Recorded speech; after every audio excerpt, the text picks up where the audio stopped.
Rekan-rekan, mari kita mulai kuliah kita. Silahkan petugas doa.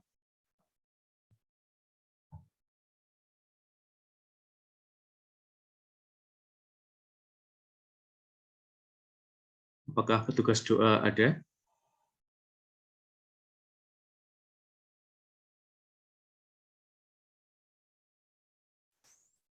Oke, karena belum ada, kita langsung kuliah aja ya.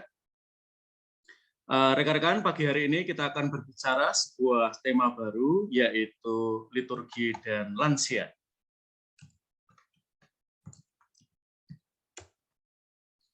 Terutama pada Paskah kemarin, kita melihat kehadiran kembali lansia di tengah-tengah gereja, dan juga tentu anak-anak, dua kelompok yang paling terdampak oleh pandemi, dan ketika pandemi melandai, mereka dapat datang lagi ke gereja, dan dalam kehadiran mereka, kita berefleksi bahwa pada momen-momen tertentu mereka tidak hadir di dalam gereja, atau gereja barangkali belum melihat mereka sebagai prioritas pastoral, maka kita akan mencoba untuk memiliki sikap yang baru terhadap mereka dengan memiliki sikap prioritas pastoral terhadap para lansia. Dan ini mengandaikan kita mengenal mereka di mata kuliah pengantar kitab suci. Kita sudah belajar terutama lansia dari perspektif kitab suci ya. Nah, kita akan belajar dari perspektif-perspektif yang lain agar pemahaman kita tentang lansia menjadi lebih holistik. Maka mari kita mulai dengan yang paling awal datang ke kelas ini, Mbak Angela Dea. Ya, oke, Mbak Angela Dea, bagi sebagian dari kita, termasuk tentu bagi gereja, lansia tetap merupakan sebuah misteri ya. Sebagaimana manusia adalah misteri.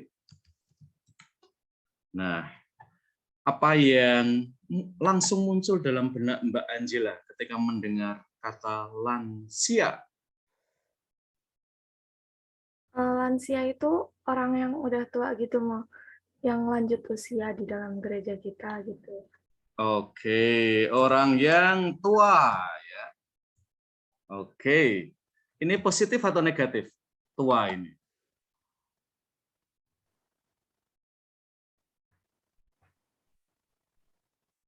Positif mau. Positif. Positifnya di mana sih menjadi tua?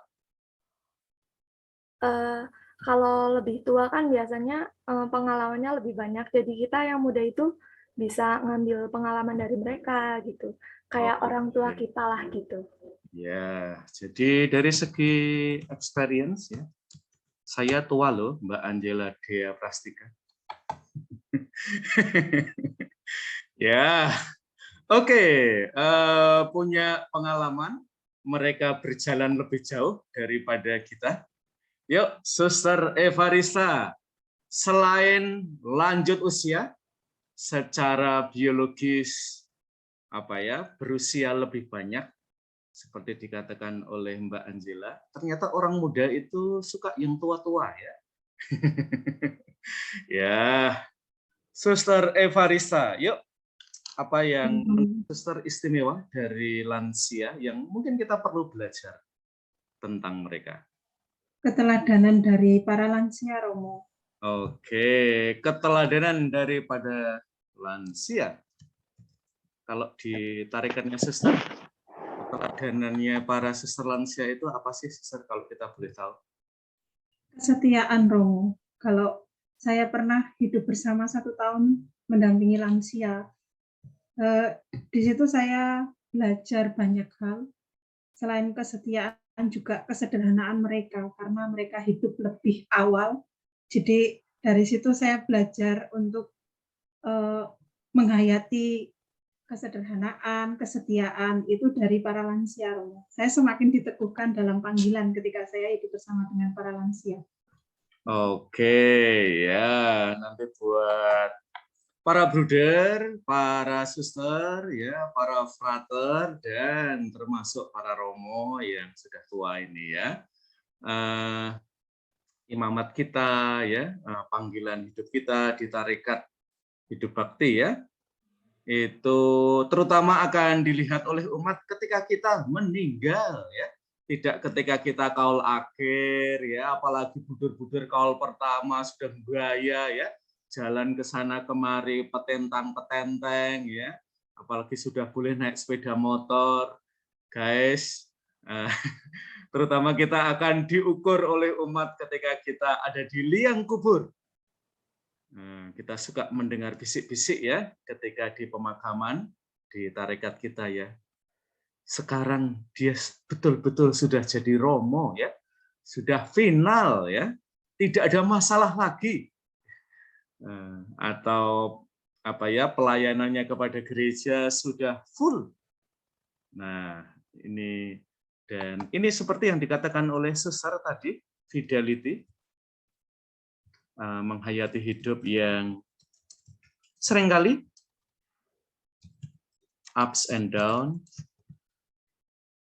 Ya, kadang-kadang berpikir apakah biara ini rumah terbaik bagi saya. Ya.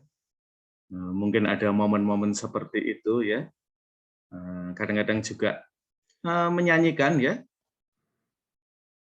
lagu hidup membiara itu ya, yang dalam lamunan hidupku ini, itulah kok lagi ngenes-ngenesnya hidup di biara ya. Kita meratap-ratap ya, apakah tidak lebih baik saya pulang ke rumah ya? Oke, kesetiaan Mbak Maria Hubertina. Kalau mendengar kata lansia Mbak Maria Hubertina Sawulo, apa yang ada dalam benak kamu, Mbak? Baik Romo, kalau saya itu lebih ke faktor umur sih Romo. Faktor biologis. Oke, yuk faktor usia. Silahkan Mbak, omong lagi Mbak. Oh Romo. Kalau di sini kita memahami seorang lansia itu usianya di atas lebih dari 60 ke atas. Oke, Seperti 60 yang tahun ke atas. Yuk. Seperti yang Bapak Paus bilang itu, bahwa paling tinggi itu seorang lansia itu mencapai 80 tahun. Seperti itu, Romo.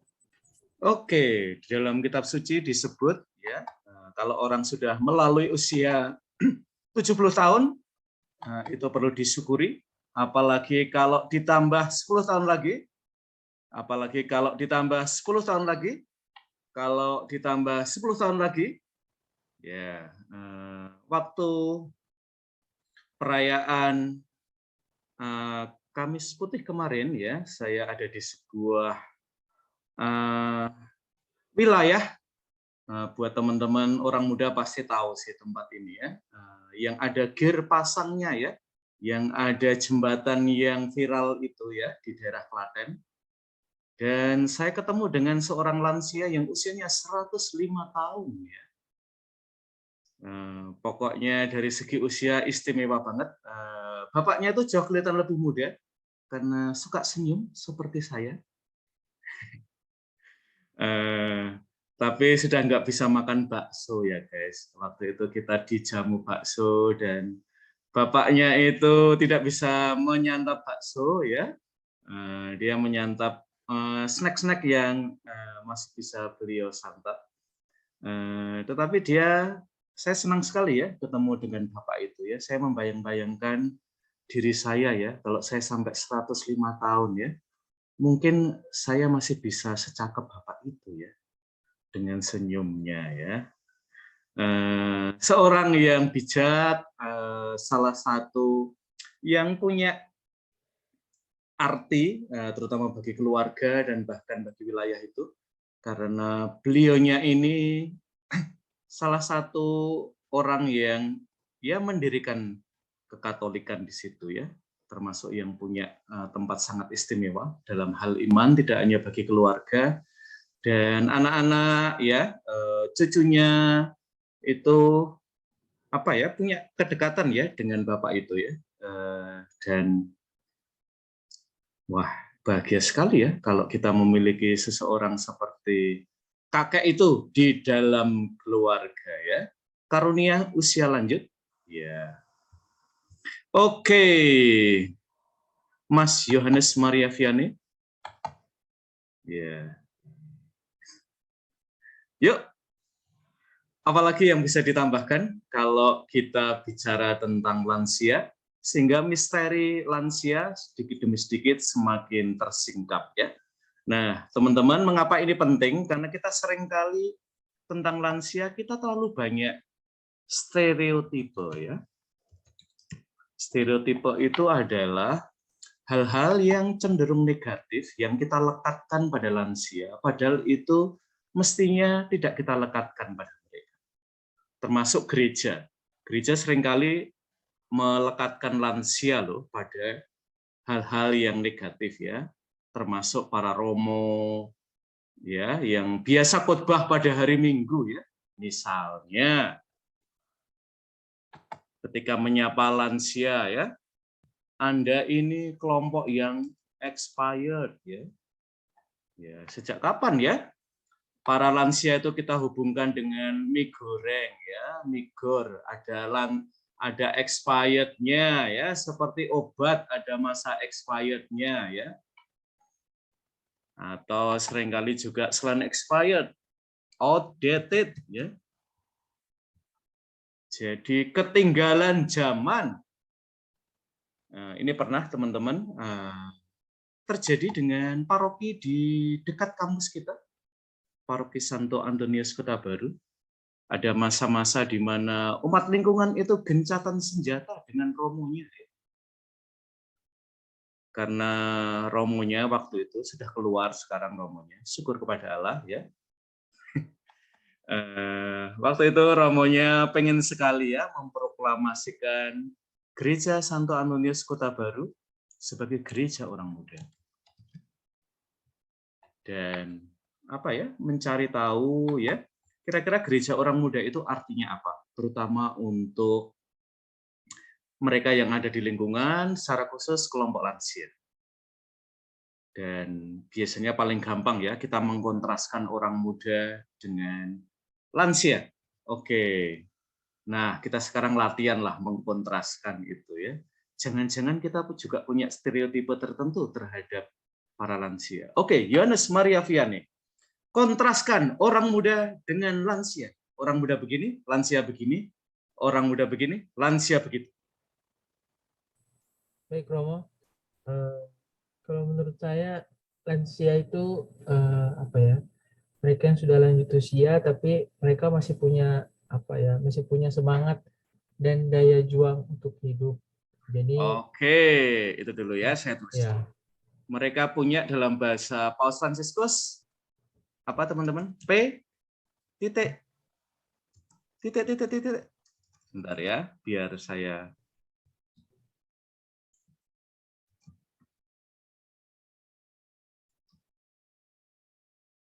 wah, kan agak sulit ya. P, akhirnya A. Semangat, kegairahan. Par.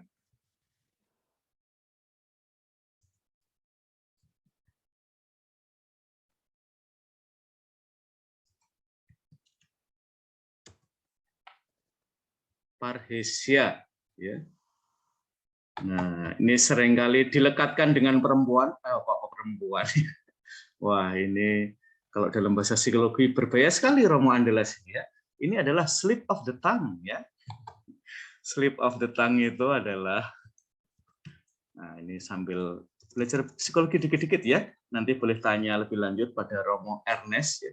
Slip of the tongue itu adalah kita keseleo lidah ya. Dan keseleo lidah itu tidak pernah begitu saja terjadi ya. Jadi yang ada di kepalanya Romo Andalas ini para perempuan ya. Maka sampai keseleo lidah ya. Mestinya omong tentang orang muda tapi kok yang dipikirkan hanya mbak-mbak, mahasiswi-mahasiswi. Nah, ini agak berbahaya ini ya. Nanti saya coba omong dengan pembimbing rohani ya. Mungkin ada sesuatu yang harus direparasi dalam diri saya ya. Orang muda ya. Seringkali lebih dilekatkan dengan orang muda, paresia, yaitu semangat, antusiasme, kegairahan. Nah, Mas, Yohanes Maria Vianney justru menghubungkan paresia dengan lansia. Kok iso, Mas? Kok kamu masih bisa melihat semangat dalam diri para lansia? Yohanes Maria Vianney. Eh, Karena itu Romo, kemarin waktu saya asistensi Pekan Suci di Paroki Cilacap, khususnya di stasi Karangkandri itu kan ada banyak lansia. Nah, mereka tuh karena mungkin udah kangen sama misa, sama perayaan Ekaristi, jadinya ya walaupun rumah mereka jauh dari kapel, tapi mereka tetap semangat gitu mau pergi ke kapel untuk mengikuti perayaan Ekaristi. Karena ya itu kalau ditanya, karena mereka rindu sama Ekaristi, sama juga sama romonya. Makanya itulah kenapa saya bisa bilang bahwa mereka tuh memiliki daya semangat serta daya juang hidup yang cukup kuat. Itu Romo. Oke ya, ini agak nabrak dikit kuliah sakramentologi ya, atau kuliah liturgi. Siapa itu dosennya ya? Nah, teman-teman, kerinduan berjumpa dengan Allah di gereja, ini adalah motivasi yang paling tinggi ya, teman-teman. Seseorang itu datang ke gereja ya, biasanya kita belum sampai level itu sih. Ya, paling-paling kita ya kewajiban ya, lalu agak tinggi dikit ya, tapi biasanya untuk sampai pada level kerinduan ini butuh waktu, dan seringkali seperti Yohanes Maria Vianney ya, kita temukan dalam diri para lansia. Semangatnya itu ya, para lansia itu biasanya adalah orang-orang yang datang pertama kali di gereja. Tidak selalu memilih duduk di depan, tetapi tidak sedikit loh, mereka mengalokasikan waktu tunggu yang panjang ya, kadang-kadang 1 jam sebelum Ekaristi mereka sudah ada di situ, memulai dengan doa rosario. Jadi sesuatu yang amazing lah ya. Dan saya selalu menaruh respect ya, berusaha menaruh respect pada para lansia ini dengan menyapa, dan seringkali juga isi homili saya itu banyak dari yang saya dengar ya dari para lansia. Kebetulan waktu saya di Amerika, teman-teman, itu ada 3 kategori romo ya yang sebelum saya.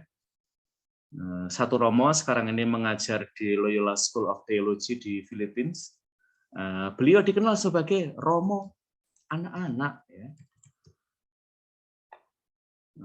Lalu ada seorang romo yang sekarang pernah mengajar di Sekolah Tinggi Filsafat Triarkara, itu disebut sebagai romo orang muda. Nah, saya datang ke sana setelah 2 romo ini, dan saya disebut sebagai romo om dan tante-tante ya. Karena duluan saya sama om dan tante-tante ya. Ikut line dance, ikut masak-masak, ikut piknik, ikut belanja-belanja gitu ya. Jadi saya terkenal sebagai romonya om dan tante-tante ya. Jadi dalam masakan Indonesia saya selalu tidak berkekurangan ya di Amerika, karena selalu disuplai oleh om dan tante-tante ya. Oke. Apalagi Yohanes Maria Vianney yang boleh ditambahkan terkait dengan lansia sejauh pengalaman asistensi ya? Sama ini Romo, kesetiaan. Oke, kesetiaan. Gimana kesetiaannya para lansia ini? Ya itu ya, walaupun mereka udah tua, tapi ya masih tetap setia sama iman mereka, setia sama pasangan. Itu Romo. Oke ya, setia pada pasangan meskipun tambah keriput ya. Ya, ini ada cerita ya, kakek dan nenek sore-sore ya ngeteh bareng, dan seperti lagunya Darboy Gang ya, kakeknya sarungan ya, tantenya dasteran, dan kakeknya baca-baca koran ya, dan tantenya itu menyulam ya. Dan kakeknya ini tahu bahwa pendengaran istrinya ini sudah agak berkurang seperti pendengarannya juga ya. Maka kakeknya ini agak ngetes-ngetes ya, karena mereka duduk berdua agak berjarak ya. Dan mulai dengan suara yang sangat lembut ya. Bu, ya. Dan istrinya tidak menoleh sedikit pun, guys. Lalu kakeknya meninggikan volume suaranya dengan harapan sapaannya ini sampai kepada istri tercintanya. Bu, ya, dengan ada lagunya sedikit ya, ada melodinya. Dan istrinya lagi-lagi belum menoleh ya. Dan bapak ini mulai berpikir, jangan-jangan pendengaran istri saya tambah memburuk ya. Lalu kakeknya untuk kali ketiga itu berseru, "Ibu," ya, dengan suara yang agak yang lantang sekali ya. Dan ibunya bilang, "Pak, jangan dikira saya itu enggak dengar. Ini ketiga kalinya kan Bapak menyapa saya." Terus bapaknya, "Kok enggak jawab kalau ibu dengar?" Lalu ibunya bilang, "Kita kan sudah berdua, Pak. Apa perlu kata-kata lagi?"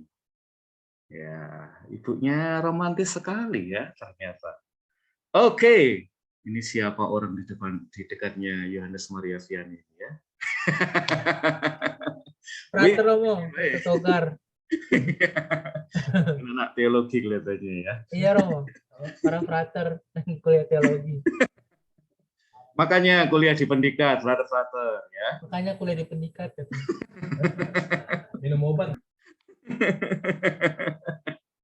Oke, terima kasih, Bruder Yohanes Maria Vianney. Teman-teman, kita akan jeda sebentar. Kita masih ingin mengeksplorasi dunia para lansia yang ada di rumah kita, ada di dalam gereja, dan seperti Bruder tadi udah sharingkan, mereka itu setia sekali pada imannya pada gereja. Mereka setia pada gereja, dan justru kadang-kadang kita belum memprioritaskan mereka. Para lansia ini seringkali seperti kerupuk ya, kalau kita makan ya, selalu ada tetapi tidak pernah menjadi menu utama ya di dalam gereja kita. Nah, oke. Mari kita belajar tentang lansia.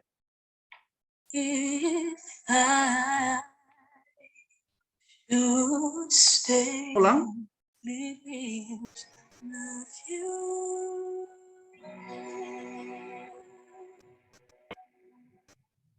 Oke, love you too, Mbak Lucy Thomas yang menyanyikan lagu ini.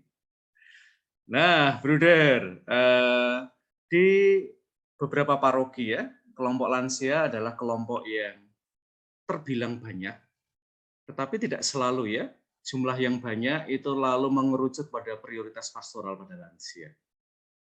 Nah, sejauh pengalaman Bruder kemarin ya di Cilacap, kalau ini kan tarikatnya Bruder sendiri ya, gimana Der? Melihat prioritas pastoral terutama untuk mereka yang lansia, sejauh kamu boleh memberikan penilaian ya.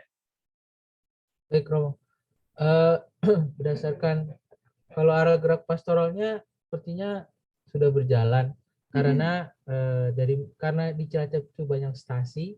Nah, terus jadinya biasanya kalau di stasi-stasi itu, kalau kemarin di stasi saya itu biasanya mereka ada kunjungan ke lansia-lansia yang memang tidak bisa ke gereja, terus mengunjungi mereka, disapa, lalu juga kadang-kadang kalau misalnya ada misa itu prodiakon yang mengunjungi sekaligus juga memberikan komuni.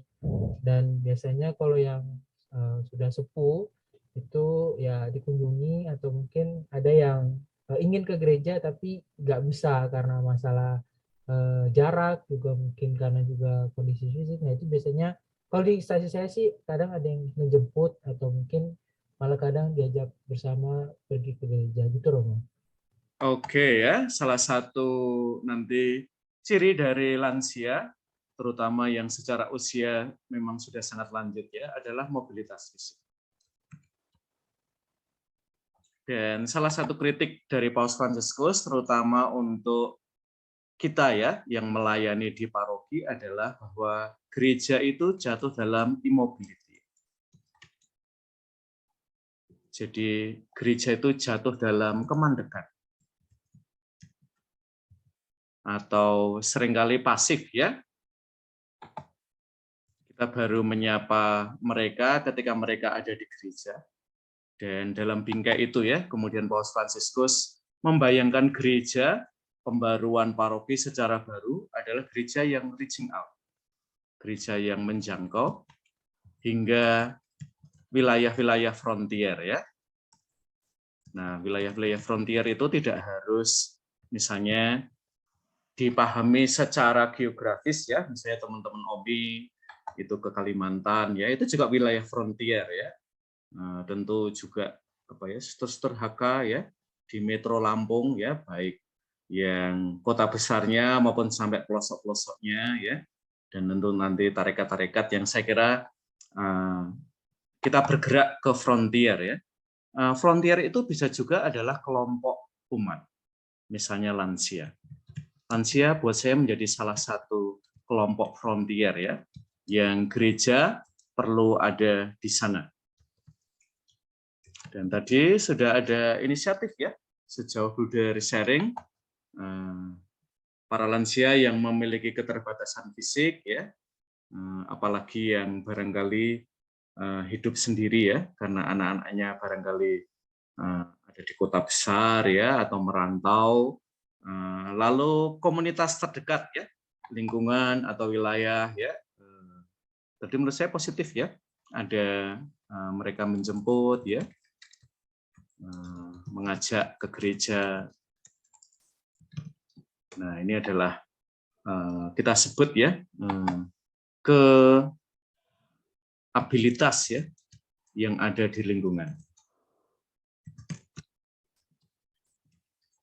Dan ini seringkali kita lawankan dengan disabilitas dalam arti negatif ya,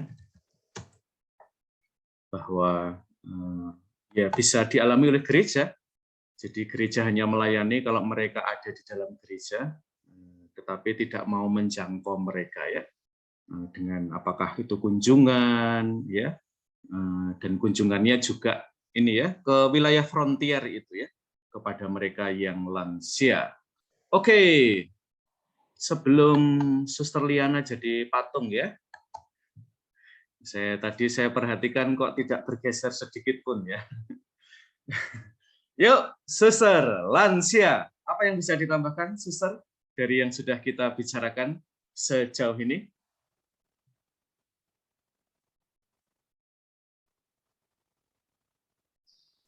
Terima kasih Romo. Yang lansia itu menurut saya ada dua, mereka yang masih bisa bekerja menghasilkan sesuatu dan juga yang tidak bisa bekerja. Oke, dua kategori dulu ya. Dua kategori. Yang masih produktif dan yang purna waktu ya. Secara kita sebut aja secara apa ya? Oke, kita menggunakan ekonomi dulu aja ya. Oke, silakan Suster. Mengapa perbedaan itu penting untuk kita buat, Suster? Ya, karena menurut saya kalau mereka yang masih bisa menghasilkan, yang masih punya ekonomi, masih bisa menghidupi dirinya sendiri, dan yang tidak bisa lagi menghasilkan uang, sudah tergantung kepada orang lain, seperti itu, Romo. Oke, jadi yang pertama barangkali lebih independen ya. Dan yang kedua lebih dependen ya. Dan ini menghantar kita terutama pada perkembangan beberapa dekade terakhir ini ya, yang disampaikan oleh Suster, yaitu ketika orang memasuki masa lansia, itu tidak serta-merta ya, mereka langsung masuk dalam kategori mereka yang dependen. Dan sekarang ini terutama dengan kemajuan medis, termasuk nanti kemajuan dalam dunia psikologi, dalam dunia psikiatri, masa lansia ini barangkali akan menjadi masa yang panjang, lebih panjang dari beberapa dekade sebelumnya ya. Kita dulu kan membayangkan ya, ketika seseorang itu memasuki masa lansia, ya mereka akan hidup beberapa tahun saja ya. Nah, sekarang ini gambaran kita tentang lansia itu mengalami perubahan ya. Mereka mungkin akan hidup dalam beberapa, tidak hanya beberapa tahun, tetapi beberapa dekade ya. Mungkin 1 dekade, 2 dekade ya.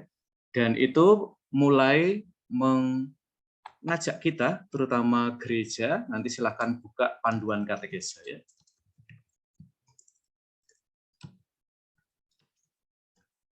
Ketika kita berbicara tentang formatio iman berjenjang,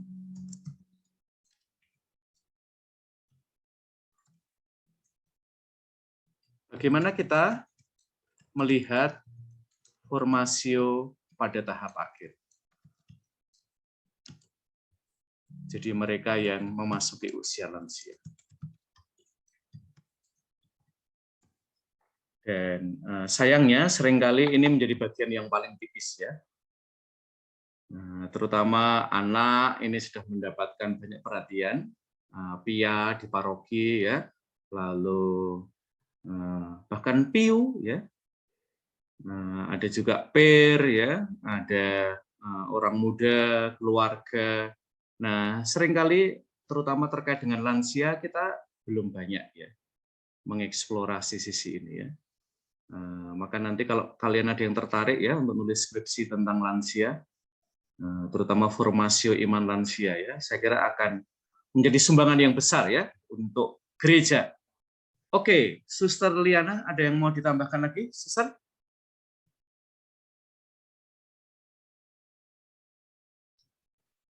Kalau dari segi apanya untuk kepribadian, contohnya Romo, yang saya lihat itu kalau lansia itu cenderung mereka kurang diperhatikan seperti itu Romo. Kalau mereka merasa tersinggung, jadi gampang merasa kesepian. Itu yang saya perhatikan Romo dari lansia-lansia yang pernah saya dengar bersharing dan juga dari keluarga sendiri, mereka mudah merasa diasingkan. Seperti itu Romo. Oke, apakah ini perasaan para lansia saja? Atau menurut Suster ini sesuatu yang kita ya sebagai masyarakat, kita sebagai gereja,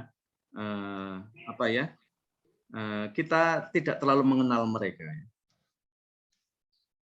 Mungkin bisa juga kita kurang mengenal, ada juga faktor itu Romo, kita kurang mengenal bagaimana sebenarnya cara menghadapi para lansia, dan juga ada juga yang memang karena tidak diperhatikan. Jadi yang saya lihat kalau lansia itu kita memahami mereka, contohnya yang sakit itu yang memang harus dilayani dengan sepenuhnya, pergi merayakan, memberikan sakramen untuk para lansia, mereka sangat antusias seperti itu Romo, merasa sangat bahagia. Jadi saya kira ada 2 faktor itu juga, karena kurang memahami lansia itu sendiri dan juga karena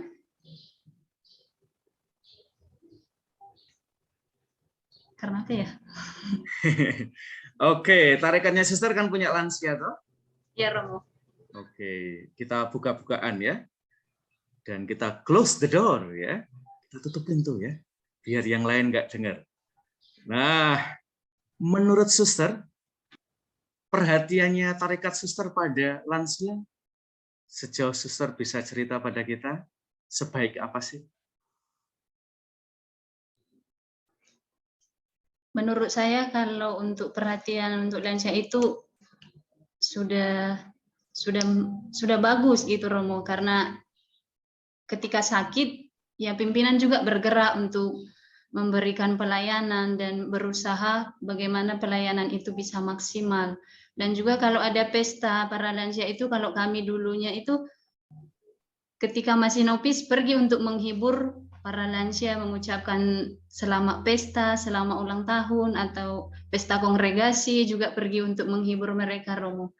Jadi saya kira pemahaman kami itu sudah sudah ditanamkan sejak kami masih calon untuk bisa memperhatikan mereka yang sudah menjadi generasi pendahulu. Gitu, Romo. Oke, ya, ini kata yang penting, Sister. Yang terakhir adalah mereka menghubungkan antar generasi, ya, para lansia ini, sehingga di dalam gereja, di dalam masyarakat, kita tidak kehilangan akar. Dan ini kadang-kadang mengingatkan terutama gereja-gereja ya yang punya fokus pada orang muda. Kadang-kadang sisi yang diperhatikan adalah sisi kekinian saja. Tetapi gereja tidak sekedar kekinian, gereja juga mencakup ya hal-hal yang melampaui kekinian ya, termasuk akar, tradisi ya. Dan ini dibawa oleh kelompok-kelompok usia yang lain ya. Waktu itu ya, mengapa di Gereja Kota Baru itu sampai ada demo ya. Jadi ada poster-poster yang dipasang di sekitar pasturan ya. Dan kelihatannya waktu itu dialognya agak deadlock ya, teman-teman ya. Karena cara memandang kelompok lingkungan ya, dikaitkan dengan keterbelakangan, tidak mau diajak maju, lambat ya. Dan teman-teman bisa membayangkan ya waktu era-era itu ketika Gereja Kota Baru barangkali di Jogja ya menjadi satu-satunya gereja kaum muda. Jadi semua orang muda tumplek-blek di situ ya. Dan rasa-rasanya kita tidak kekurangan orang ya untuk membangun gereja kaum muda. Terasanya kalau liburan mahasiswa ya, nggak ada yang tugas di gereja ya. Udah dipanggil-panggil, yang datang ke gereja ternyata adalah umat lingkungan Kota Baru ya, yang lagi gencatan senjata dengan romonya ya. Maka dipanggil-panggil juga moh gitu ya. Atau dalam bahasa Jogjanya adalah bel ya. Umatnya apa ya? Loh, katanya kita tidak mau diajak maju, katanya kita lambat. Tapi kalau pas orang muda nggak ada kok manggil kita lagi, nggak konsisten romonya ya. Dan kemudian syukur kepada Allah ya, relasi itu diperbarui oleh romo yang menggantikan sesudahnya, keluar juga. Ya. Tetapi sekurang-kurangnya terjadi rekonsiliasi ya. Cara kita memandang gereja kaum muda dalam bingkai Paus Fransiskus adalah gereja yang memberikan, yang inklusif, yang memberikan tempat, memberikan sentralitas pada orang muda, dan inklusif pada kelompok-kelompok usia lain.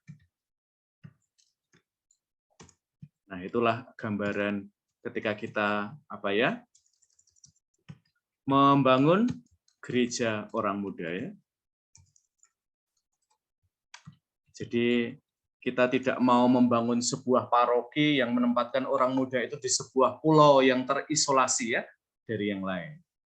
Nah, terutama nanti kalau kalian berkarya di paroki dan mau mengembangkan gereja orang muda, dan itu juga berlaku ya.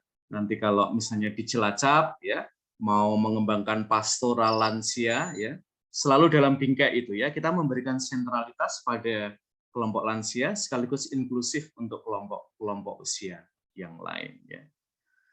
Oke, terima kasih Suster Liana Sianturi ya atas praktek-praktek kesalehan yang ada di tarekat kamu ya. Kita dulu juga punya kebiasaan ya di novisiat, setengah jam kita membacakan buku apapun yang para lansia itu ingin baca ya, tapi mereka sudah memiliki keterbatasan, biasanya penglihatan ya. Lalu kita masuk ke kamar mereka, lalu setengah jam kita membaca pelan-pelan ya. Dan kadang-kadang kita diminta juga membacakan bacaan Ekaristi untuk hari esok ya. Oke, teman-teman, saya ini yang dibuat oleh Keuskupan Agung Semarang ya, ketika masa pandemi. Nah, saya pengen apa yang positif, apa yang masih bisa dikembangkan dari katekese selama masa pandemi. Termasuk terbitan baru ya, 7 Mei 2021. Nenek Katarina sudah berusia di rumah anaknya yang sudah berkeluarga. Nenek sehat. Tiap hari rajin berdoa rosario dan terkadang pun cucunya. Nenek Katarina selalu bilang ke anaknya agar anaknya mengusahakan pengirimannya. Nenek Katarina berulang kali bilang kalau rindu pada tubuh Kristus, sambut komuni kudus. Salah satu dampak pandemi adalah rentannya orang-orang lanjut usia terhadap bahaya penularan virus corona. Itulah sebabnya di masa pandemi ini, gereja di paroki-paroki belum memperbolehkan para lansia untuk ikut hadir di gereja mengikuti misa offline. Para lansia dapat mengikuti tayangan misa melalui live streaming. Paus Benediktus ke-16 berkata, sangatlah dihargai kalau orang-orang lanjut usia dan orang-orang sakit berpartisipasi dalam misa hari Minggu lewat radio atau televisi. Jadi, misa secara online memang diperkenankan, terlebih bagi orang-orang lanjut usia dan sakit. Mengapa? Karena mereka terhalang secara fisik untuk hadir di gereja tempat misa berlangsung. Kita bisa belajar dari orang-orang lansia mengenai kerinduan mereka pada Tuhan Yesus yang hadir dalam sakramen Maha Kudus. Orang-orang yang sangat teguh mengimani bahwa kehadiran Tuhan Yesus dalam komuni suci tak tergantikan dan tak dapat dibandingkan dengan bentuk-bentuk yang lain. Kerinduan akan Yesus dalam sakramen Maha Kudus dan menyambut Tuhan dalam komuni suci memang hal yang paling perlu dimiliki oleh semua orang Katolik pada masa pandemi ini. Karena sekarang aku tak dapat menyambutmu dalam sakramen Ekaristi, datanglah sekurang-kurangnya secara rohani ke dalam hatiku.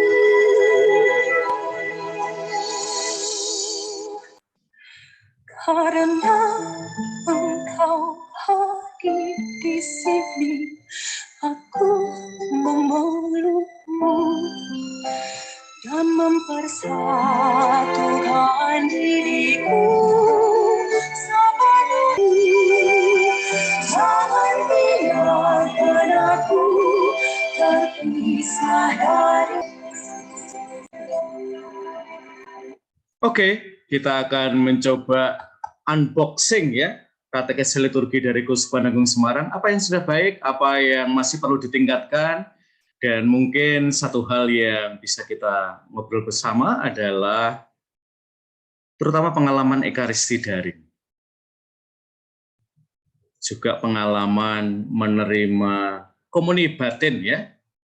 Apakah sesimpel yang dikatakan dalam katekese tadi, atau ada persoalan sehingga kita perlu meningkatkan terutama bentuk-bentuk kehadiran gereja yang bisa menjangkau mereka, terutama yang karena keterbatasan fisik, ya, mungkin karena sakit, dan yang lain tidak dapat hadir di gereja.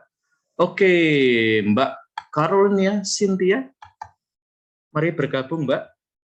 Maaf sudah agak lama menunggu, hampir 1 jam ya.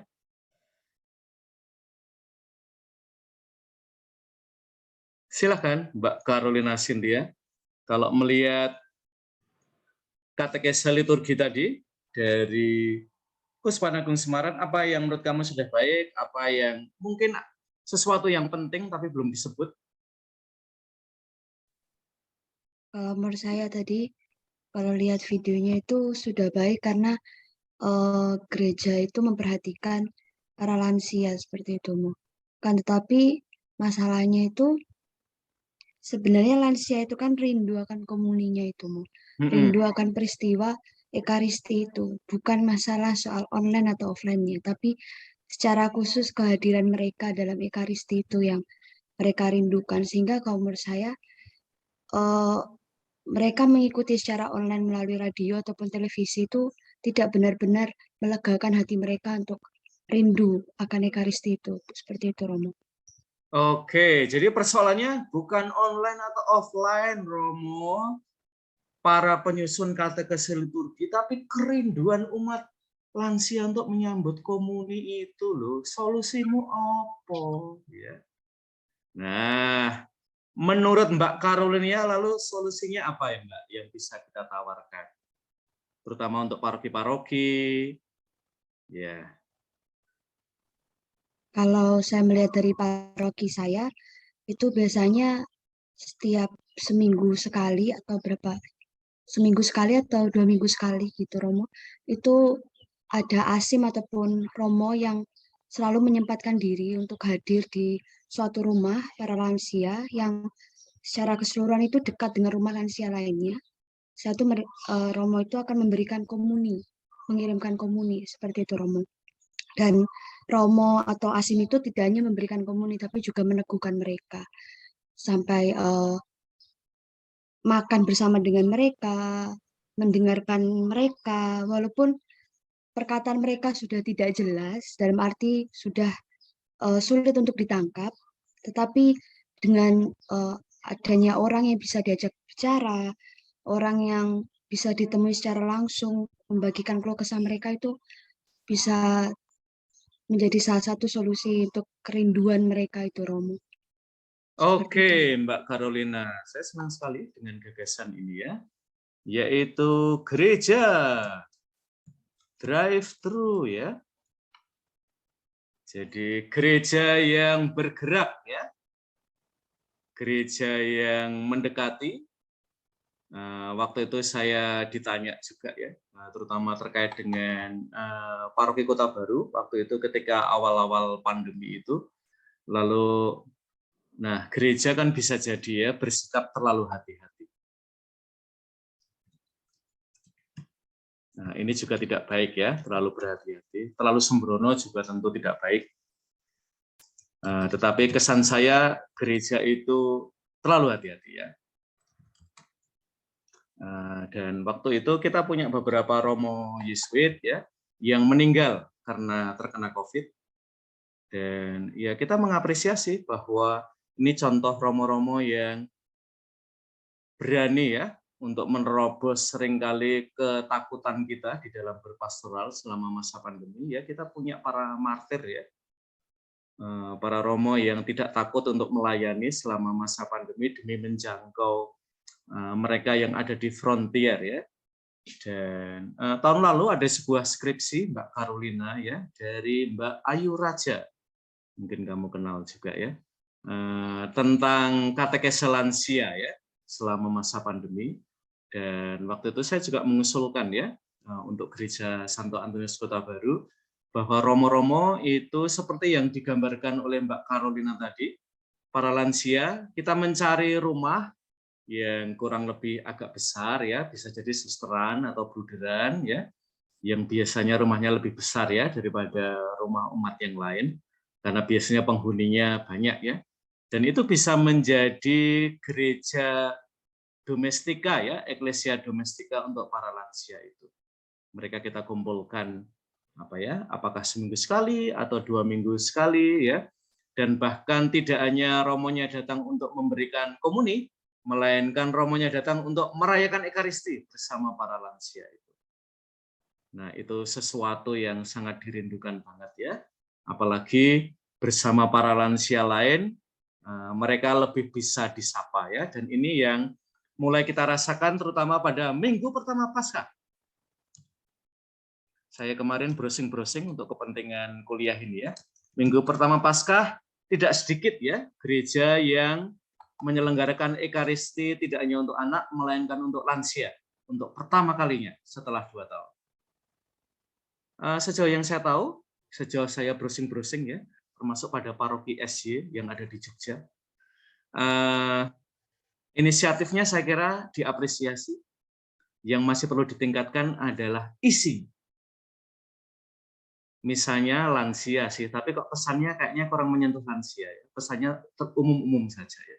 Ya paskahan gitu ya. Tetapi lansia belum banyak disapa ya di dalam Ekaristi. Selain pada awal ya, ini Ekaristi lansia, saya juga lansia, romonya yang mimpin ya. Tapi setelah itu kayaknya lansianya nggak disebut-sebut lagi ya. Kembali pada Ekaristi normal ya. Padahal sebenarnya banyak banget loh yang bisa kita lakukan dengan lansia. Oke, terima kasih Mbak Carolina. Apakah Nah ini Mbak Clara ini Kutoarjo atau Purworejo sih Mbak? Saya tuh selalu bingung ya kalau melihat kamu itu dari Kutoarjo atau Purworejo ya. Purworejo, Romo. Oke, Purworejo. Sekarang saya ingat Mbak Clara. Yuk, gimana Mbak Clara tanggapanmu? Berbeda dengan Mbak Carolina?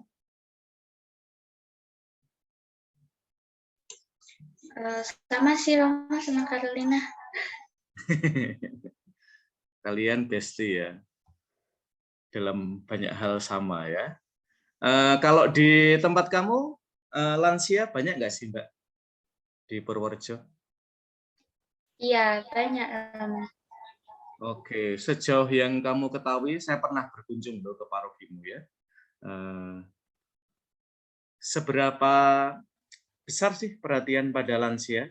Jadi seperti saya bilang pada awal ya, jumlah lansia tidak selalu berbanding lurus dengan pastoral untuk lansia ya. Karena bisa jadi belum menjadi prioritas atau bahkan tidak menjadi prioritas ya. Baik Romo. Jadi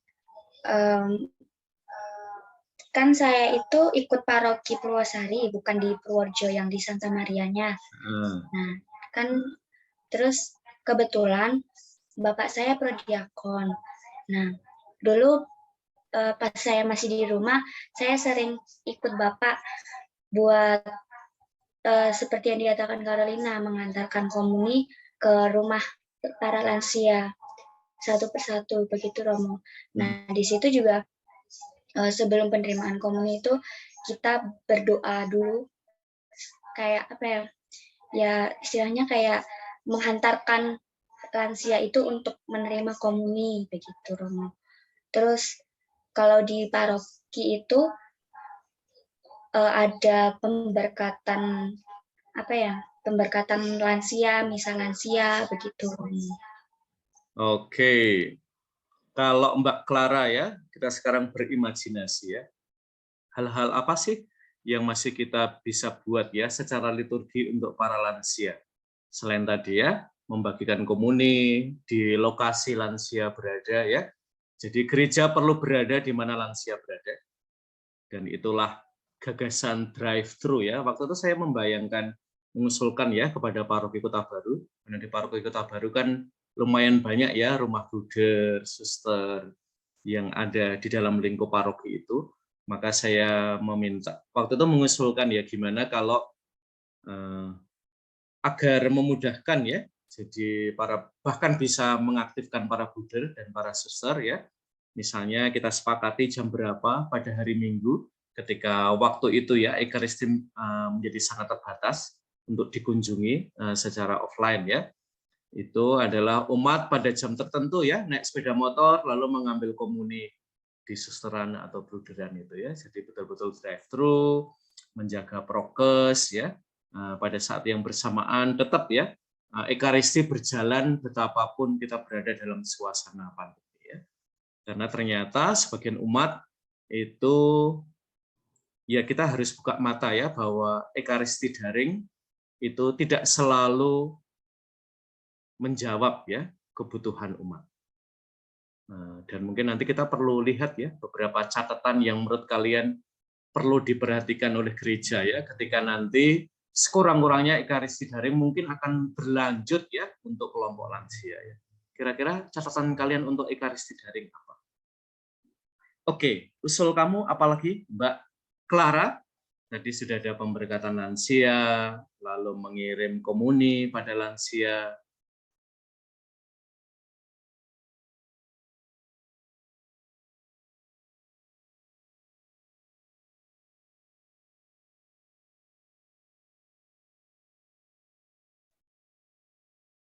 Ada lagi, Mbak Clara?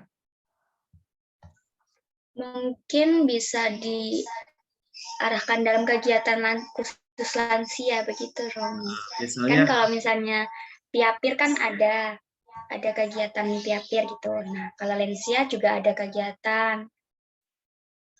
Kalau seingat saya dulu itu di paroki pernah mengadakan kegiatan lansia semacam apa ya?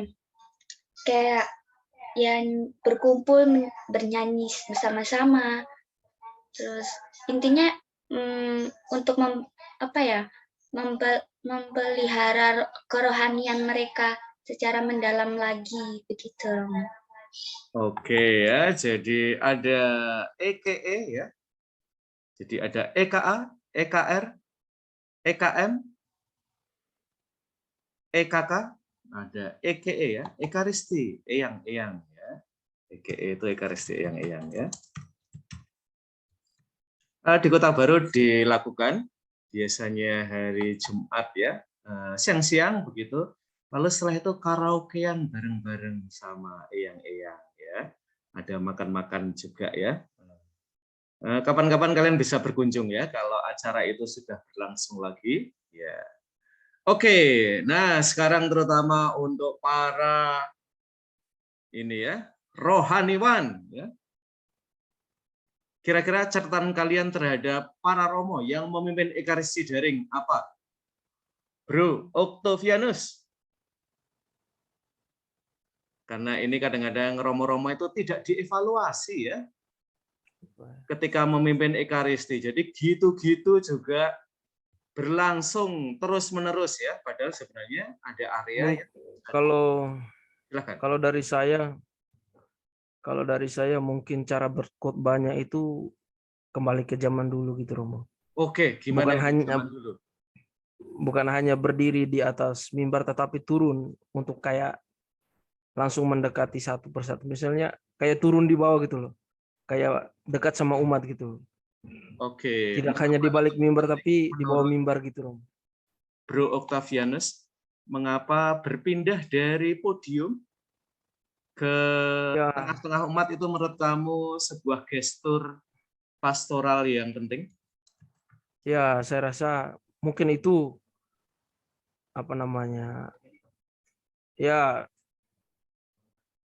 lebih dekat gitu loh sama umat gitu. Oke. Lebih dekat, lalu juga ada seperti sebuah bentuk perhatian gitu. Karena secara pribadi sendiri saya merasa bahwa ketika imam itu turun ke bawah itu kayak lebih saya memandang itu kayak dulu saya melihat kayak film-film Yesus gitu kan, ketika Yesus berkhotbah itu kan dia langsung mendekati kepada umat-umat itu. Langsung dekat dengan umat-umat, seperti itu, Romo. Dan itu lebih kayak sesuatu hal yang nyaman gitu. Seperti itu, Romo. Oke, jadi ini teman-teman terutama di luar negeri ya. Sekarang ini ada banyak kajian ya. Jadi melihat Ekaristi dari podium dan melihat Ekaristi dari kursi umat. Jadi from the pew ya, bahasa Inggrisnya ya. Pew atau saya harus cek lagi ya, pew atau pew ya. Nanti cek ya, mana yang paling benar saya agak lupa. Tetapi penting ya, ternyata kalau kita melihat Ekaristi dari dua lokasi yang berbeda itu bisa jadi temuannya berbeda. Dan tadi Bro Octavianus ya, misalnya ya, kalau kita berkhotbah dari podium, kita cenderung teks. Kita berbicara hal yang sudah kita siapkan.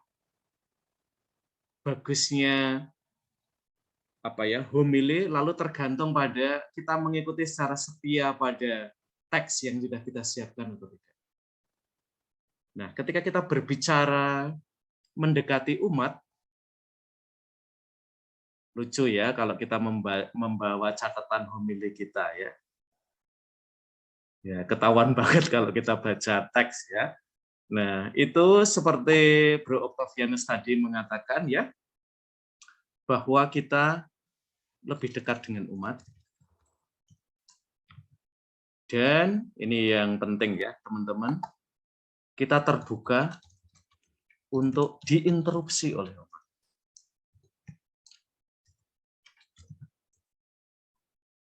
Cara umat membaca atau menafsirkan perikop kitab suci, berikut pengalaman-pengalaman mereka, ini bisa jadi berbeda dari yang disiapkan oleh Romo. Maka ada kemungkinan ada unsur surprise, kejutan. Nah, apakah ini otomatis ya membuat, karena kadang-kadang Romo itu mengikuti iklan Silver Queen ya, cuman satu, nggak rela kalau dibagi-bagi ya. Kalau saya sih punya gambaran yang agak lain ya tentang homili ya. Homili itu buat saya ya kesempatan seperti yang dibayangkan oleh Octavianus tadi ya. Ini adalah momen untuk berbagi, dan kisah iman itu tidak hanya kita yang punya, melainkan juga umat yang punya juga ya. Maka why not? Nah, ini ada ini ya. Menjadi momen ya. Ini pakai bahasa kuliner ya. Menjadi potluck party ya. Potluck party itu adalah umat itu datang ke gereja tidak hanya membawa tubuhnya, melainkan juga membawa pengalaman iman. Dan Romo juga hadir dalam Ekaristi membawa pengalaman imannya.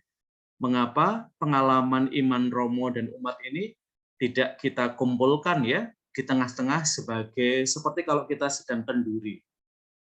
Dan ternyata kalau kita makan bersama dengan yang dibawa umat, dengan yang dibawa Romo, ternyata hasilnya jauh lebih baik. Jadi Romonya perlu rela ya berbagi waktu dengan umat ya, dan bahkan seringkali itu jauh lebih mengena. Dan ini kadang-kadang yang agak sulit apa ya, terutama kalian lihat ya pada Trihari Suci misalnya. Nah, tidak banyak Romo yang bereksperimen seperti yang dibayangkan oleh Bro Octavianus ya. Kemarin saya asistensi di sebuah paroki Kebun Arum ya, di Klaten ya, dan di belakang pastoran itu ada waterboom ya.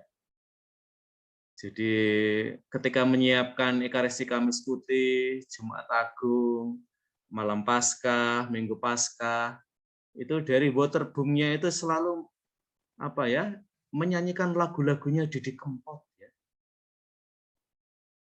Nah, saya itu awal-awal berusaha keras ya, memikirkan homili yang sebagus mungkin ya, tapi lagu-lagunya Didi Kempot itu selalu lebih keras daripada pikiran saya ya, memikirkan homili. Ya.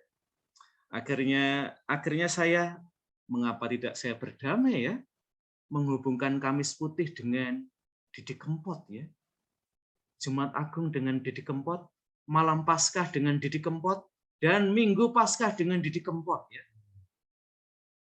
Nah, akhirnya saya coba cari-cari sambil dengerin lagu-lagu, sambil kitab suci ada di sebelah tangan saya mulai nulis-nulis ya kalau ada lagu Didi Kempot yang nyambung dengan Kamis Putih ya.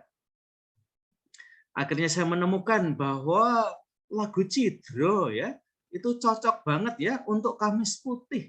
Karena ini bukankah lagu yang dinyanyikan oleh Yesus pada Yudas? Ya? Nah, lalu Jumat Agung ya. Nah, saya juga pikir-pikir ya, sambil dengerin lagu Didi Kempot itu lagu yang paling cocok apa ya? Ya, kalau Kamis Putih itu Cidro ya. Karena ada yang belenjani janji ya, Yudas itu belenjani janji. tidak menepati janji ya. Lalu ya Kamis Putih, lagu Cidro. Jumat Agung, umat saya ajak mengenang Jumat Agung dengan lagu Tatu ya. Yesus itu mencintai kita sampai tatu di salib ya. Sampai ke taton ya. Sampai tubuhnya dirajam, dipukul-pukuli ya, sampai disalib. Dan kayaknya lagu Tatu ya. Lalu persoalannya adalah malam Paskah ya. Dan Paskah pagi ya. Lagunya apa ya? Saya juga lupa ya.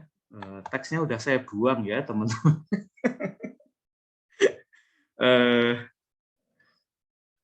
Nah, itu adalah salah satu inspirasi ya, kalau kita memperhitungkan umat, konteks yang ada di sekeliling kita ya. Terima kasih, Bro Octavianus. Ya. Oke, Mbak Lucia Ari. Nggih, Romo. Ya, boleh. Nah, kita jeda dulu aja ya, Mbak Lucia Ari ya. Tapi biar Mbak Lucia Ari tidak terlalu lama, saya sapa. Seorang penyair dari Persia.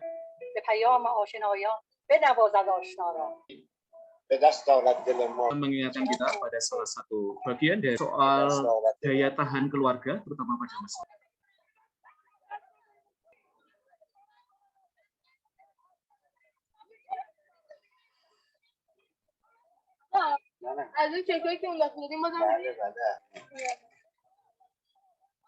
Ini yang sering kita temukan pada para lansia, memberi,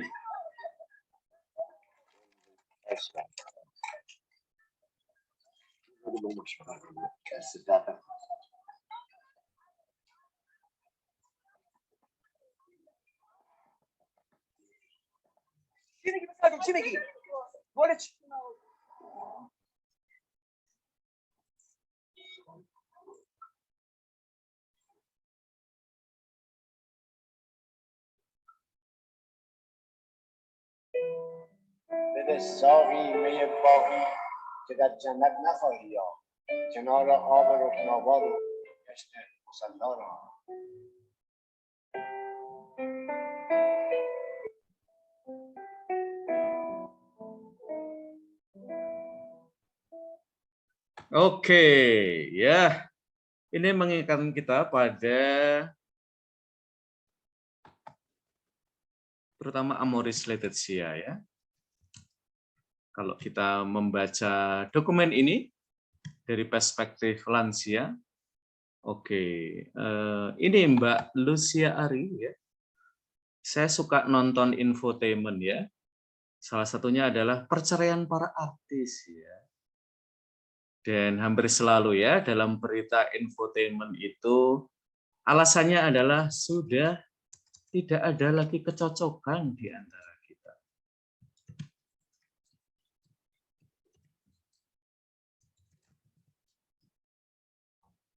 Ya, kalau misalnya Mbak Lucia Ari nggak perlu menunggu jadi artis tentu ya. Tapi misalnya nanti Mbak Lucia Ari itu sudah menikah ya dengan suami idaman ya, mungkin satu prodi juga ya. Satu angkatan apalagi kayaknya ideal ya. Sekurang-kurangnya kalau enggak bisa dicari di angkatan ya kakak kelas ya.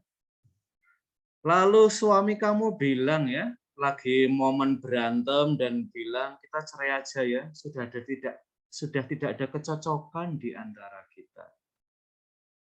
Kira-kira Mbak Lucia Ari langsung mau cerai atau pikir-pikir dulu?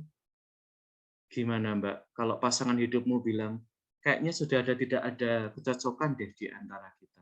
Kita bubaran yuk. Kalau tanggapan saya mungkin dipikir-pikir dulu, Romo. Karena pernikahan Katolik itu tidak main-main menurut saya. Ya. Jadi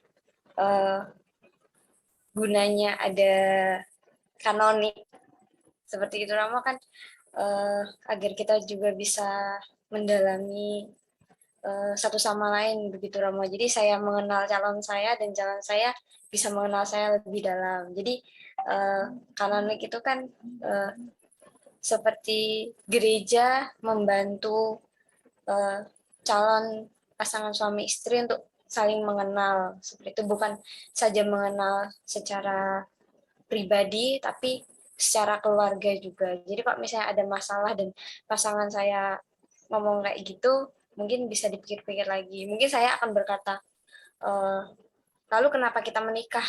Gitu.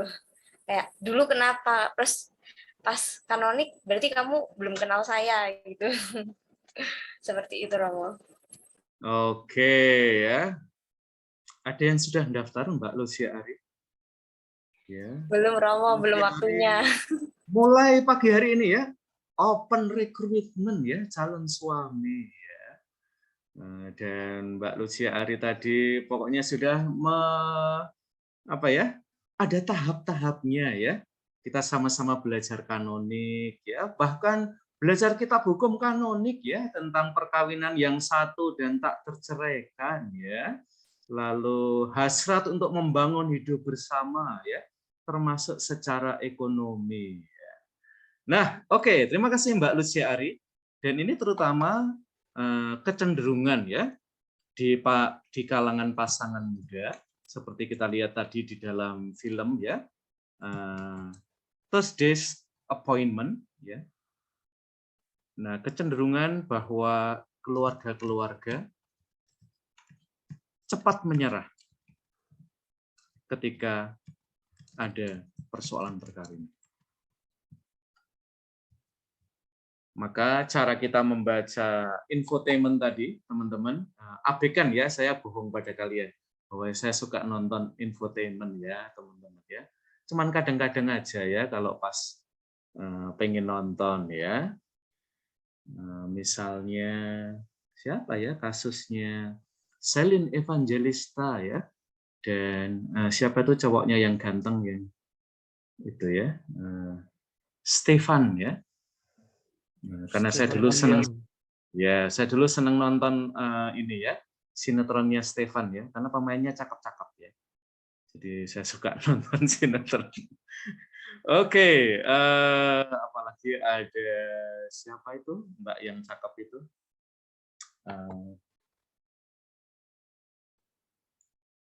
Wilona itu ya, Wilona.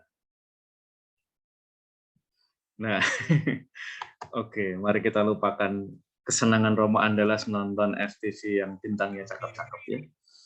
Tapi kita balik lagi teman-teman bahwa ada kecenderungan keluarga-keluarga cepat menyerah ketika ada persoalan perkawinan. Dan kemudian ada request ya untuk perceraian. Nah, terutama dari para lansia, tadi sudah disebut juga oleh rekan-rekan kalian pada awal, salah satunya adalah kesetiaan, itu berarti mau bertahan ya dalam situasi sulit. Jadi tidak semua situasi sulit itu solusinya adalah perceraian.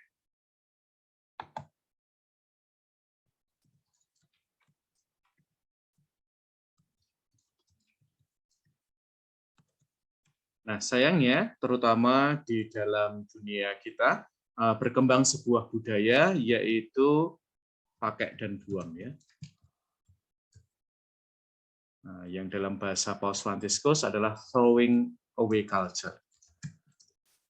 Dan ini tidak hanya berlaku untuk barang, melainkan juga sampai pada relasi.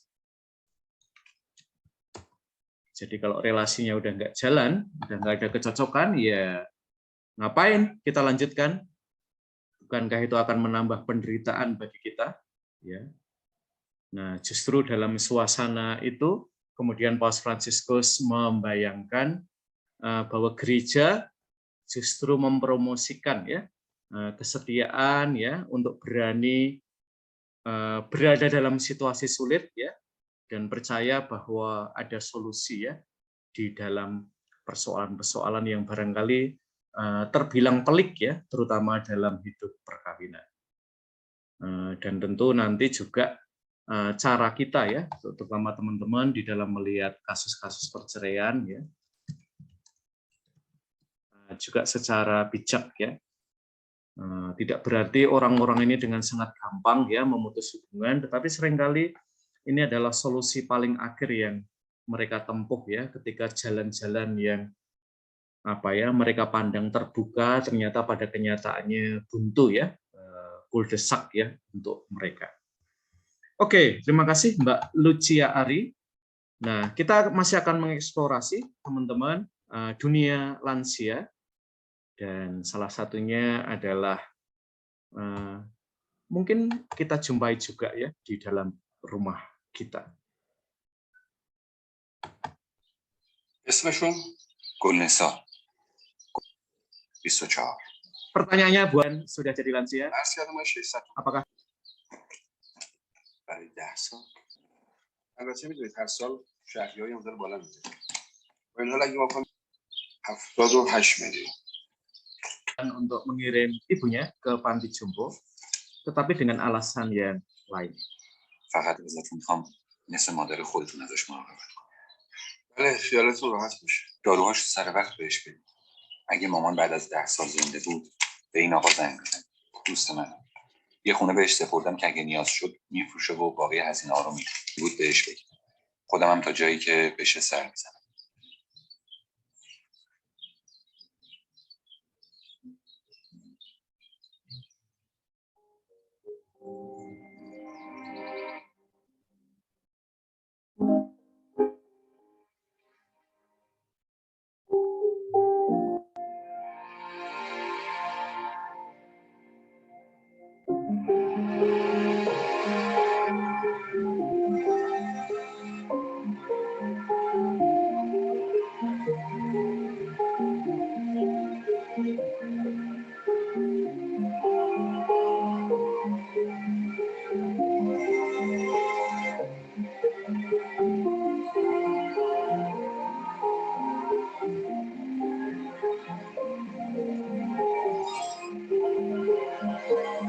Jadi kasus yang ada di sini adalah seorang anak yang sedang ada pada hari-hari terakhir hidupnya, dan dia masih memiliki ibu yang dia harus perhatikan. Jadi anak laki-laki ini sakit, dan dia tidak yakin bahwa dia bisa menemani ibunya sepanjang itu. Maka dia mengirim ibunya ke panti lansia, dan dia bahkan sampai membiayai ibunya untuk 10 tahun ke depan, dan kalau ibunya masih hidup dalam waktu 10 tahun itu, dia sudah memberikan pesan kepada temannya untuk melanjutkan perawatan terhadap ibunya pada waktu yang lebih panjang lagi, dan itu alasannya ya. Nah, sekarang pertanyaannya sangat simpel. Kalau kalian punya orang tua dan mereka sudah lanjut usia, apakah kalian akan mengirimkan orang tuamu ke panti lansia? Mas Amos, jadi berpikir? Baik, Romo. Kalau saya berusaha untuk tidak mengirimkan orang tua saya ke panti jompo. Iya, meskipun kamu tinggal di biara? Iya, Romo. Oke, alasannya apa, Mas Amos? Menurut saya ya Romo, kebahagiaan orang tua saya ya berarti tinggal di tengah keluarga gitu, di tengah anak bersama anak-anaknya gitu. Kebahagiaan orang tua adalah tinggal bersama anak. Oke. Kalau misalnya anak merasa bahwa penderitaan tinggal bersama orang tua yang lansia, kurang ajar, Romo. Ini fenomena yang tidak sedikit loh sebenarnya ya, bahwa anak-anak ya merasa tidak bisa merawat lagi orang tuanya. Kalau misalnya ada argumen seperti itu, gimana sih buat kamu, Amos? Meskipun saya tadi memilih bahwa tidak mengirim orang tua ke panti jompo, tapi di satu sisi saya juga bisa memaklumi untuk beberapa kasus di mana anak mengirim orang tuanya ke panti jompo gitu loh. Pasti ada situasi yang kemudian menjadi pertimbangan mengapa orang tua itu dikirim ke panti jompo gitu. Ada situasi mungkin kira-kira situasinya yang kamu bisa menerima bahwa anak-anak mengirim orang tua mereka ke panti jompo apa? Kalau misalkan anaknya juga dalam kondisi fisik yang tidak mungkin untuk mengurus orang tuanya, saya kira ini sah-sah saja, gitu loh. Tapi kalau misalkan alasan mengirim orang tua ke panti jompo adalah karena kesibukan untuk pekerjaan untuk menghasilkan uang, itu ya saya kira kurang manusiawi dan tidak realistis juga. Itu loh mungkin menurut. Oke, apakah teman-teman kamu sependapat dengan Bruder Amos ya? Oke, Bruder Amos boleh nunjuk salah satu temanmu di ruang Zoom ya untuk kita ajak ngobrol. Yang off cam boleh dong? Boleh, silakan. Ya, mungkin yang sudah lama tidak kelihatan juga di kelas-kelas lain. Oke. Ya. Dion, bro. Dion.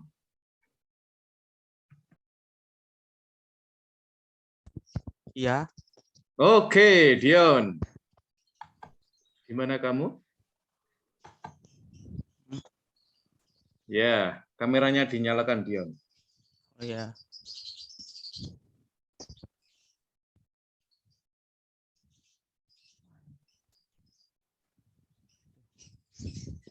Nah, udah.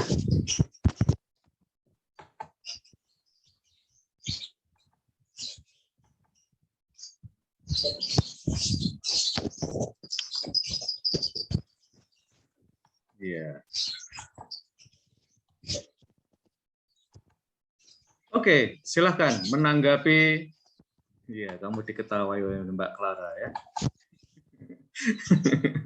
Mau sisiran dulu, Dion? Nggak usah. Yuk, gimana, Dion, setelah mendengarkan penjelasannya Bruder Amos? Kalau saya apa ya?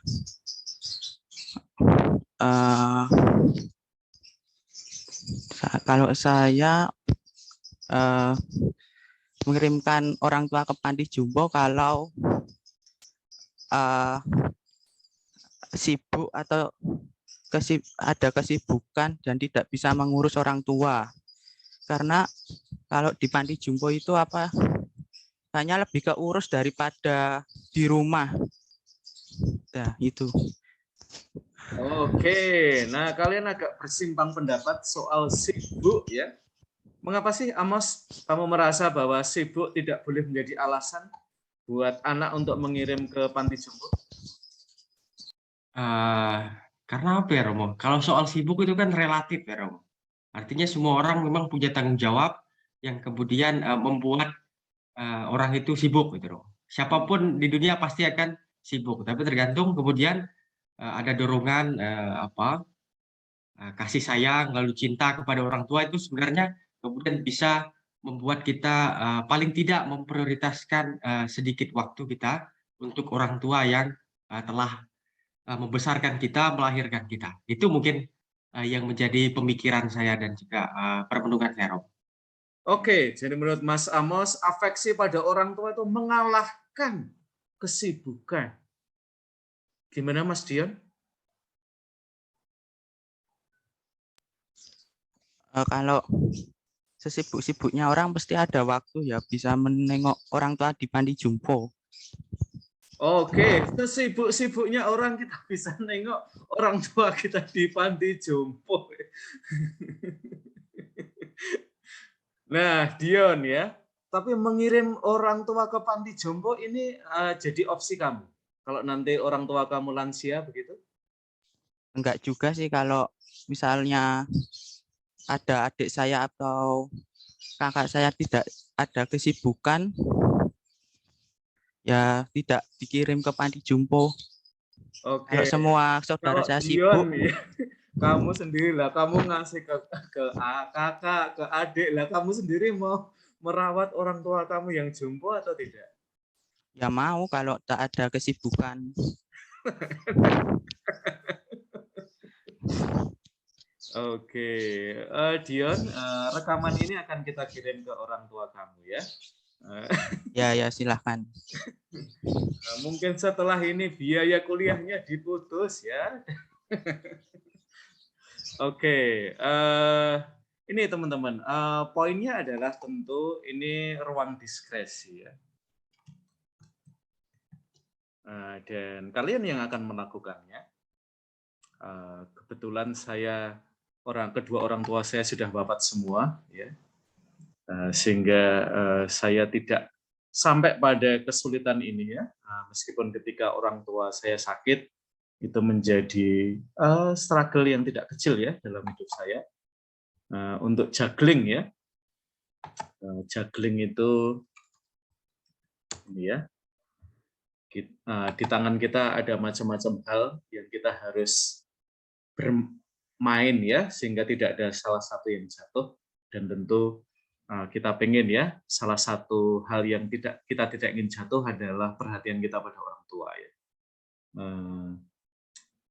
Saya mengalami situasi yang tidak mudah ya, karena waktu itu saya jadi wakil rektor bidang 3 kemahasiswaan, dan itu menuntut saya untuk 24/7 ya, ada di kampus, ada di antara mahasiswa. Dan pada saat yang bersamaan, waktu itu kalau ayah saya sih ini ya lebih lansia, lalu tidak sangat membutuhkan kehadiran saya yang sangat intensif, apalagi ketika sakit di rumah sakit hanya seminggu ya. Jadi tapi ketika ibu saya yang sakit, yang stroke, nah struggle saya ada di situ. Karena ibu juga butuh perhatian 24/7 ya, meskipun tidak harus dari saya, tapi juga dari adik, dari kakak ya, dan sebagian dari saya ya, karena saya anak yang paling dekat dengan ibu ya. Jadi kalau ibu itu butuh sesuatu dan yang lain tidak bisa menghandle, itu berarti saya harus pulang ya ke Solo dan menghibur ibu ya, sehingga dia bisa tidur, lalu saya pulang lagi ke Jogja ya. Nah di situ jugglingnya ya, bahwa orang sakit kita nggak tahu ya kapan dia membutuhkan kita, dan kadang-kadang kita ada di tengah aktivitas bahkan waktu itu ya saya sampai diancam ya oleh rektor rumah ya. Lebih baik kamu melepaskan jabatan kamu ya sebagai wakil rektor 3 ya, kalau kamu masih memperhatikan ibu kamu. Situasi yang tidak gampang, dan saya merasa tentu disalah mengerti mengapa perhatian pada orang tua dan pekerjaan harus selalu ditempatkan dalam kontradiksi. Mengapa kita tidak berusaha untuk menempatkannya, ya kita juggling. Kalau ada waktu saya pulang, kalau saya tidak ada waktu ya saya akan mendedikasikan hidup saya ya. Dan itu menjadi juggling yang tidak gampang ya. Dan bahkan waktu itu ya kalau misalnya diberi pilihan gitu ya mungkin seperti Amos ya saya ya, jabatan di universitas itu buat saya bukan sesuatu yang penting banget sih, maka saya akan memenangkan merawat ibu saya tentu daripada mempertahankan jabatan saya ya, kalau itu ditempatkan sebagai pilihan yang saya harus mengambil salah satunya ya. Nah, mengapa ini menjadi ruang diskresi, teman-teman? Karena terutama adalah apakah, dan ini tidak harus jawabannya sangat sederhana ya, apakah mengirimkan orang tua ke panti lansia merupakan ekspresi dari masyarakat yang throwing away.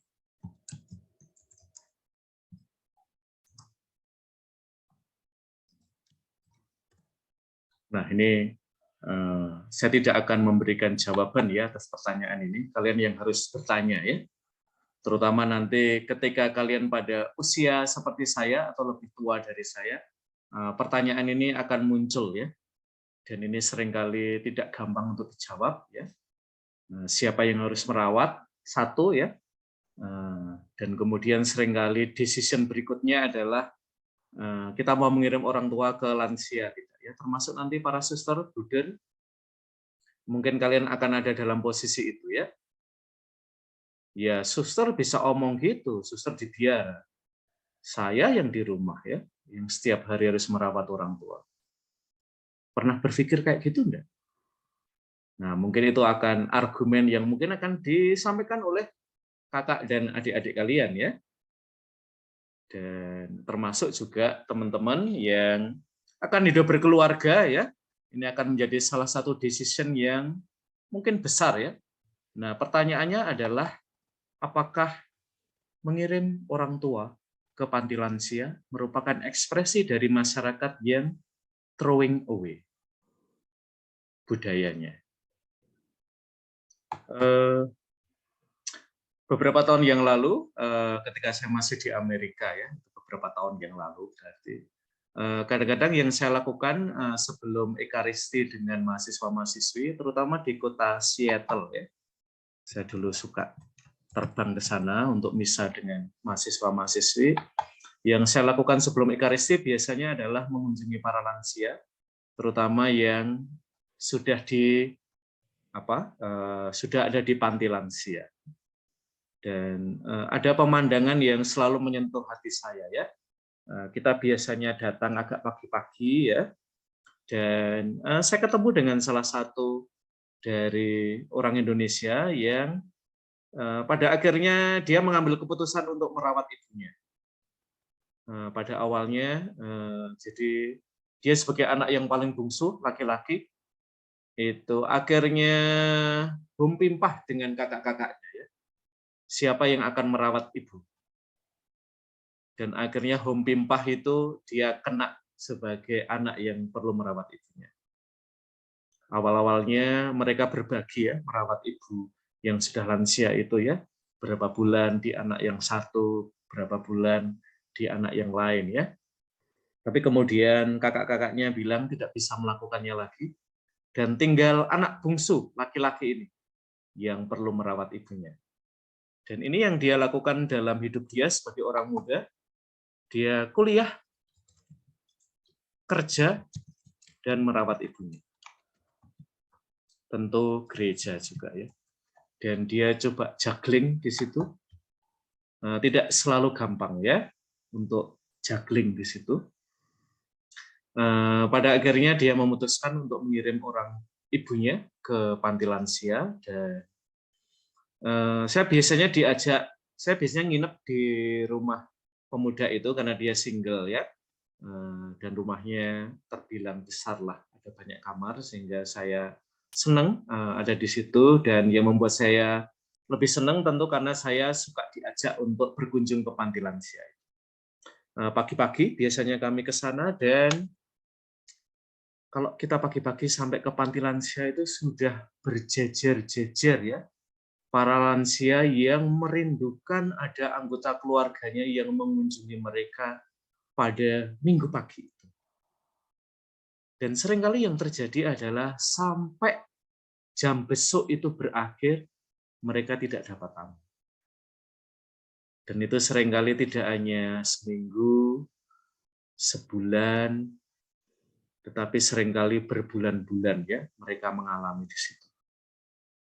Biaya untuk panti lansia selalu lancar diberikan, tetapi kunjungannya yang macet. Maka anak muda itu selalu mengajak saya untuk menyapa para lansia yang berjejer-jejer itu ya.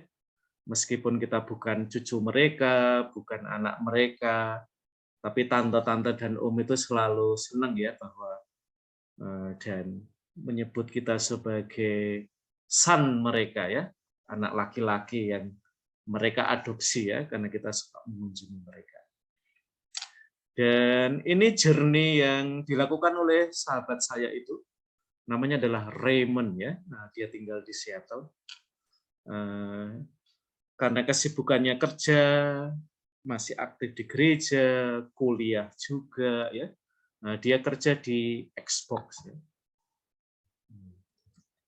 Nah, sebuah pekerjaan yang mentereng ya, sibuk pasti. Dan ini yang dia lakukan untuk ibunya setiap kali dia keluar rumah ya. Dia menyediakan sebuah kertas semacam notebook ya, dan ada pulpen di situ.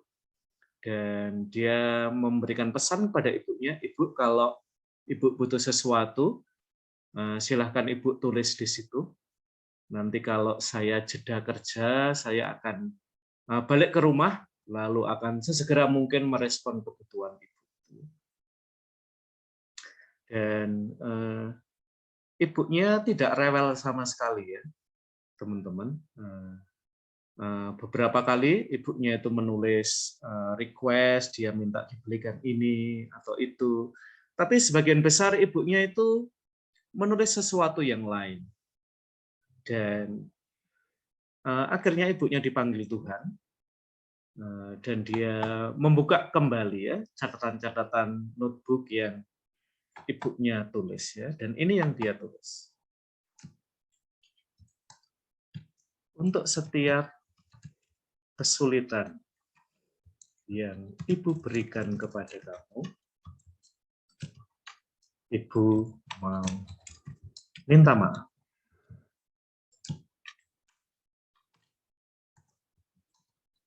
Untuk setiap kehadiran yang kamu berikan pada Ibu,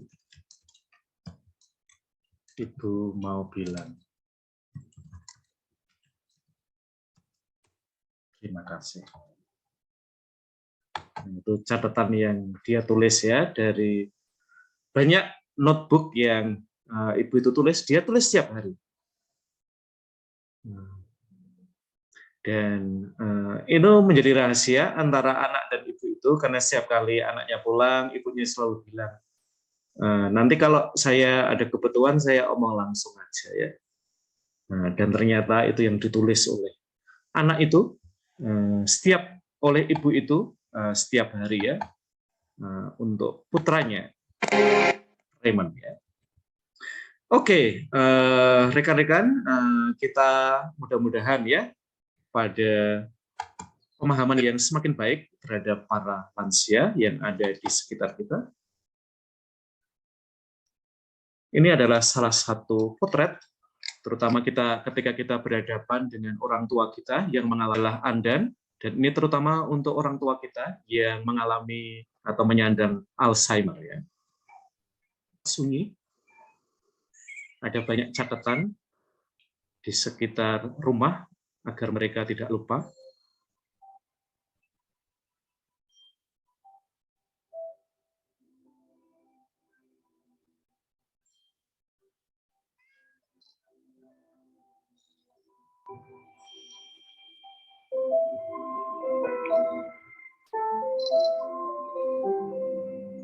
Dan tentu nanti pertanyaannya adalah, selain kemunduran-kemunduran yang dialami oleh para lansia, adakah kita bisa melihat sesuatu yang indah juga dari masa ini? Kebijaksanaan, kesetiaan, dan hal-hal yang gereja bisa mengeksplorasinya, terutama kalau kita mau berbicara tentang formasio bagi kelompok usia lansia.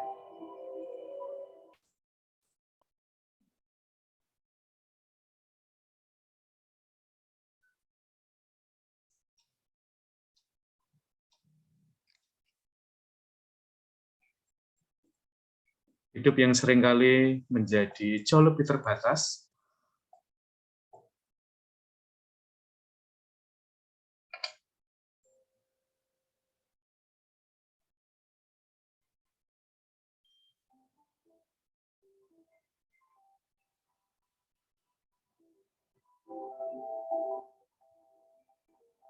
ini adalah suaminya yang sudah wafat.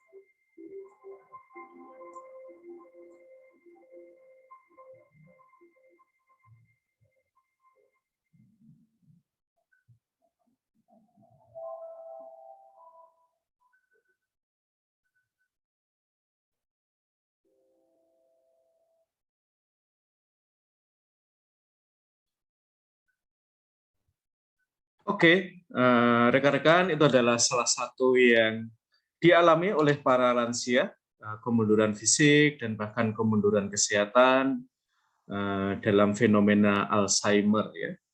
Dan ini saya gunakan untuk menutup kuliah kita pada pagi hari ini dengan sebuah kisah yang serupa. Suatu kali kita lagi deadlock ya, teman-teman. Ibu kami itu terserang stroke setengah badannya, dan itu membuat kami lumayan, kalau lumayan terlalu menyepelekan ya. Kami struggle bareng-bareng ya sebagai anak bagaimana merawat ibu. Kami memang tidak berencana mengirim ibu kami ke panti lansia, tapi kita mau bareng-bareng ya merawat 4 orang anak gantian. Siapapun yang bisa, berapapun yang bisa kita lakukan, pokoknya kita kerja bakti bareng ya. Kakak saya itu orang yang lucu sekali. Setiap kali menggendong ibu saya, dia selalu membayangkan seperti menggendong sekarung beras. Sehingga kakak saya itu selalu gila ya. Orang kok bisa beratnya seperti karung beras kayak gini ya. Harapannya ibu saya ketawa-ketawa, tapi seringkali jadi cemberut ya ibu saya gara-gara lelucon kakak saya yang sama sekali tidak lucu ini ya. Karena setiap kali membayangkan ibu saya, kakak saya itu selalu melihat karung beras ya. Dan seringkali satu orang nggak cukup ya untuk ngangkat karung beras itu ya.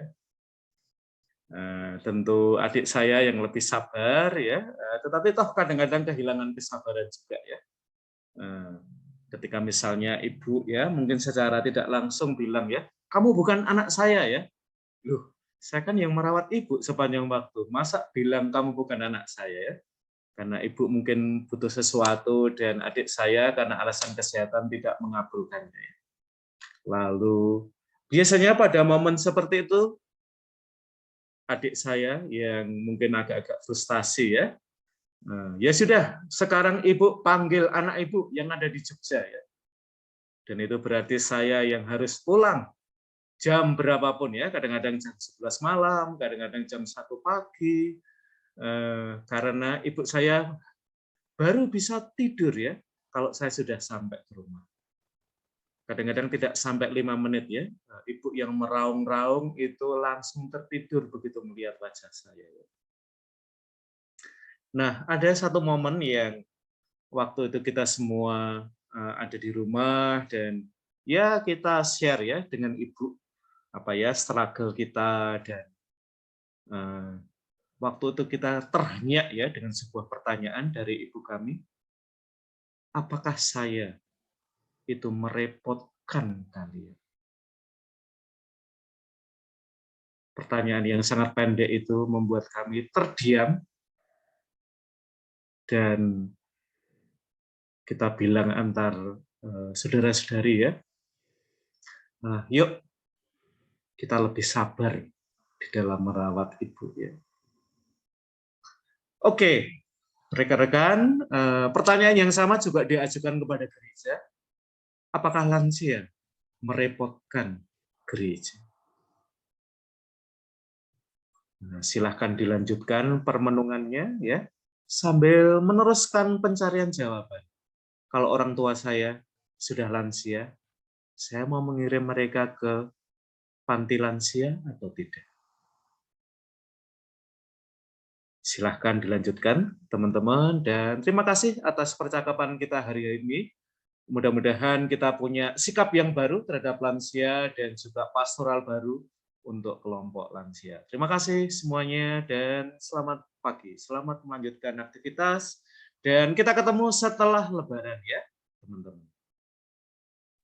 Terima kasih Romo. Terima kasih Romo. Terima kasih Romo. Terima kasih Romo. Terima kasih Romo. Satu hal. Oke.